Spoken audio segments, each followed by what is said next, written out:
For decades, politicians had one superpower. Once they got elected, they almost never lost. Congress could have an approval rating of below 20%. Americans could tell pollsters they hated Washington.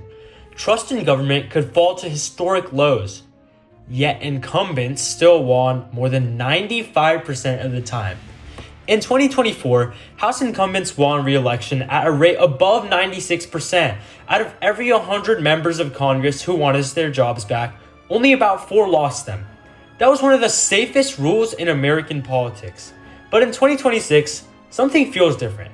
Voters aren't just angry at one party, they're increasingly angry at the people already in charge. And that's showing up everywhere. A Democratic socialist is surging in New York.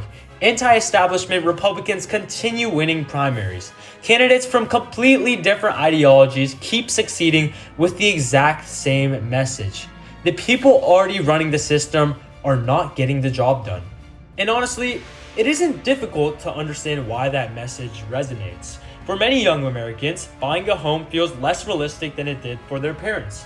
Housing affordability has become one of the defining issues of this generation.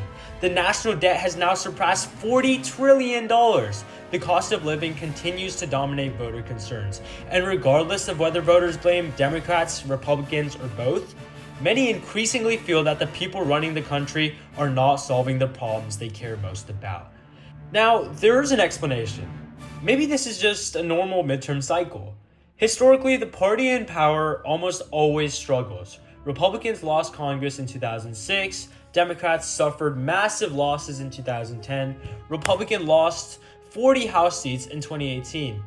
And maybe 2026 is simply another version of the same story. But that explanation leaves something out. The frustration we're seeing isn't limited to Washington. It isn't limited to Congress, and it isn't limited to one party. It's showing up in mayoral races, it's showing up in primary elections, and it's showing up on the left and on the right. And increasingly, it seems directed at the people who already have the job.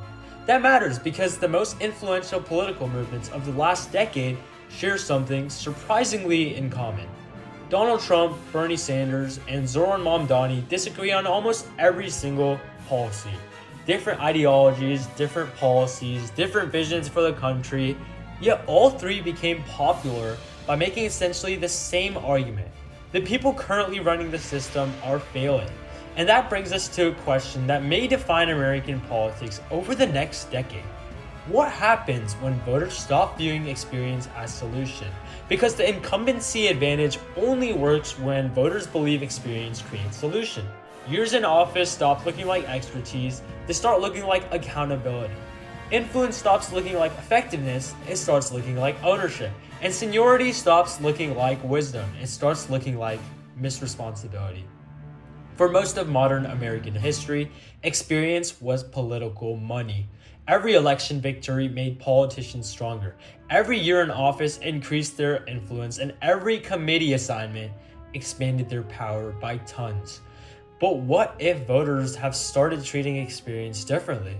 What if they no longer see years in office as proof that a politician can solve their problems? What if they see those years as evidence that a politician owns the problems, that they cannot solve the problems indeed? Because if that shift is real, the biggest story of 2026 won't be Republicans versus Democrats. It won't even be Donald Trump. It may not even be the midterms themselves.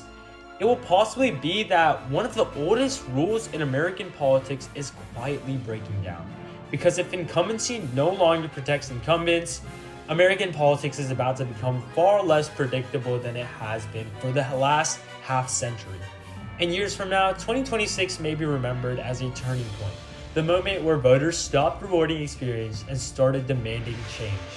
This is The Next Majority, zooming out. If you like this video, make sure to like and subscribe.